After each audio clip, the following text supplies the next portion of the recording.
പിന്നെ അഡ്വക്കേറ്റ് അനിൽകുമാർ ഇന്നിപ്പോ വാരണസിയിൽ നാമനിർദ്ദേശ പത്രിക സമർപ്പിച്ച ദിവസമാണ്. നരേന്ദ്രമോദി ഒരു ഹാട്രിക് വിജയം ആ ലോക്സഭാ മണ്ഡലത്തിൽ നേടുവെന്ന കാര്യത്തിൽ താങ്കൾക്കും സംശയമുണ്ടാകില്ലല്ലോ.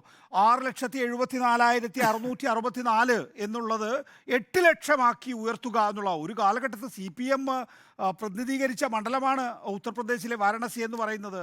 ഇന്ന് വാരണസിയിൽ നരേന്ദ്രമോദി മത്സരിക്കുന്നു, 8 ലക്ഷം വോട്ട് ഭൂരിപക്ഷമാക്കി ഉയർത്തുന്നു.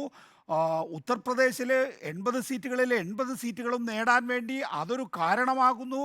അങ്ങനെ ഒരു നരേന്ദ്രമോദി മയം ഈ ലോക്സഭാ തെരഞ്ഞെടുപ്പിൽ ഇപ്പോഴും നിറഞ്ഞു നിൽക്കുന്നു. ശ്രീ അനിൽകുമാർ, എന്തായാലും 3-4 ദിവസം പിന്തള്ളപ്പെട്ടു പോയ നരേന്ദ്രമോദി സ്വന്തം മണ്ഡലത്തിൽ ജയിക്കാനെങ്കിലും ഒരു റോഡ് ഷോയുമായിട്ട് ഇറങ്ങി എന്നുള്ളതാണ് ഇന്നലെയും ഇന്നുമായിട്ട് കാണുന്ന ഒരു മാറ്റം. ഇന്ത്യൻ ജനാധിപത്യത്തിന് അപാരമായൊരു കരുത്തുണ്ട്.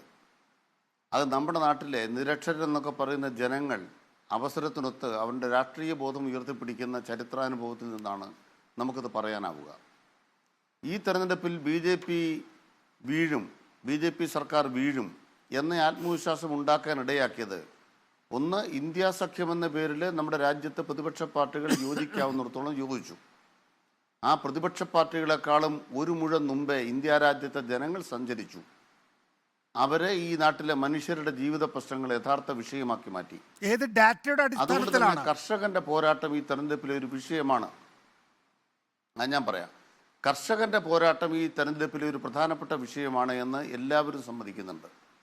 എല്ലാവരും ദേശീയ തലത്തിൽ സമ്മതിക്കുന്നുണ്ട്. 2 ഗുസ്തി താരങ്ങളോട് കേന്ദ്ര സർക്കാർ എടുത്ത നിലപാട് ജനരോഷമായി പടർന്നിട്ടുണ്ട് എന്ന് എല്ലാവരും സമ്മതിക്കുന്ന ഒരു യാഥാർത്ഥ്യമാണ്.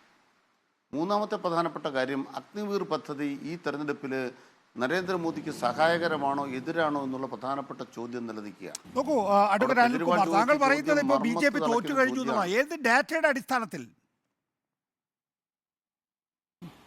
ഞാനത് പറയട്ടെ. അഗ്നിവീർ പദ്ധതിയുടെ പ്രധാനപ്പെട്ട പ്രശ്നം എന്താണെന്ന് വെച്ചാൽ, ഇന്ത്യൻ പട്ടാളക്കാരൻ്റെ റിട്ടയർമെൻറ്റ് പ്രായം 4 കൊല്ലമാക്കി. അങ്ങനെ ചെറുപ്പക്കാരൻ്റെ റിട്ടയർമെൻറ്റ് പ്രായം 4 കൊല്ലമാക്കി ഭ്രൂണഹത്യ നടത്തുന്നത് പോലെ ഇന്ത്യൻ ചെറുപ്പക്കാരൻ്റെ സ്വപ്നങ്ങളെ വഞ്ചിച്ച നരേന്ദ്രമോദി 10 കൊല്ലം ഭരിച്ചിട്ട് പിന്നെ ഒരു 5 കൊല്ലം കൂടെ തെരഞ്ഞെടുപ്പിന് വോട്ട് നേടുകയാണ് എന്ന ന്യായം, എന്ത് ന്യായം? ഈ ചെറുപ്പക്കാരോട് നിങ്ങൾ കൂട്ടി ചോദിക്കാൻ ന്യായമുണ്ടോ എന്ന് ചോദിക്കുമ്പോൾ അടിത്തറ ഇളകിയ ഹരിയാന മാത്രം മതി. ഹരിയാനയിൽ എന്താ ഇപ്പം സംഭവിച്ചത്? ഹരിയാനയിൽ തെരഞ്ഞെടുപ്പ് രംഗത്ത് BJP ശക്തിപ്പെട്ടോ ദുർബലപ്പെട്ടു എന്നുള്ളതാണ് യാഥാർത്ഥ്യം. ഇതുപോലെ ഓരോ സംസ്ഥാനത്തും ഉയർന്നു വന്നിട്ടുള്ള വിഷയങ്ങൾ നോക്കിക്കഴിഞ്ഞാൽ അതാത് സംസ്ഥാനങ്ങളിൽ BJPയെ ചെറുക്കുന്ന പ്രവണത ശക്തിപ്പെട്ടു എന്ന് മാത്രമല്ല, BJP ചെന്നുപെട്ട ഏറ്റവും വലിയ പ്രതിസന്ധിയാണ് നരേന്ദ്രമോദിയുടെ ഒരു പ്രസ്താവനയിൽ കണ്ടത്. ബഹുമാനപ്പെട്ട KBSനോട് ആ പ്രസ്താവന വിശദീകരിക്കാൻ ഞാൻ അപേക്ഷിക്കുകയാണ്. എന്താണെന്ന് വെച്ചാൽ, ഈ തെരഞ്ഞെടുപ്പിൽ അദാനിയും അംബാനിയും കള്ളപ്പണം ലോറിയിൽ കയറ്റി BJPയുടെ ആഫീസിൽ, കോൺഗ്രസിൻ്റെ ആഫീസിൽ കൊണ്ട് കൊടുത്തോ? എന്ത് വിവരത്തിൻ്റെ അടിസ്ഥാനത്തിലാണ് മോദി അത് പറഞ്ഞത്?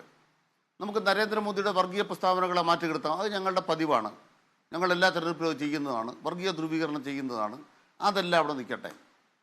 നരേന്ദ്രമോദി പരാജയപ്പെടുമെന്ന് സമ്മതിക്കുന്നതിന് തുല്യമായ പ്രസ്താവനയാണ് ഇന്ത്യ രാജ്യത്തെ ഇത്രയും കാലം 10 കൊല്ലക്കാലം കമ്പോള പൂജയുടെയും കോർപ്പറേറ്റ് പൂജയുടെയും ആരൂഢങ്ങളിൽ അവരെ എല്ലാ തരത്തിലും സംരക്ഷിച്ചു കൊണ്ടിരുന്ന ഒരു മോദി സർക്കാരിന് ഇത് പറയേണ്ടി വന്നത്. ഇത് പറയുന്ന പറഞ്ഞാൽ അർത്ഥം എന്താണ്? കള്ളപ്പണം ഉണ്ടെന്ന് മോദിക്കറിയാം, അത് അദാനിയുടെയിലും അംബാനിയുടെയിലും ഉണ്ടെന്ന് മോദിക്കറിയാം. 10 കൊല്ലം അവരുമായിട്ട് നടക്കുമായിരുന്നു മോദി. 4-മത്തെ കാര്യം, അവർ ഷിഫ്റ്റ് ചെയ്തിരിക്കുന്നു. ഏത് ഡാറ്റ? ബഹുമാനപ്പെട്ട നികേഷ് ചോദിക്കുന്ന ഡാറ്റ, ഞാൻ ഈ ഡാറ്റയാണ് പറയണത്. ഇതാണ് ഡാറ്റ.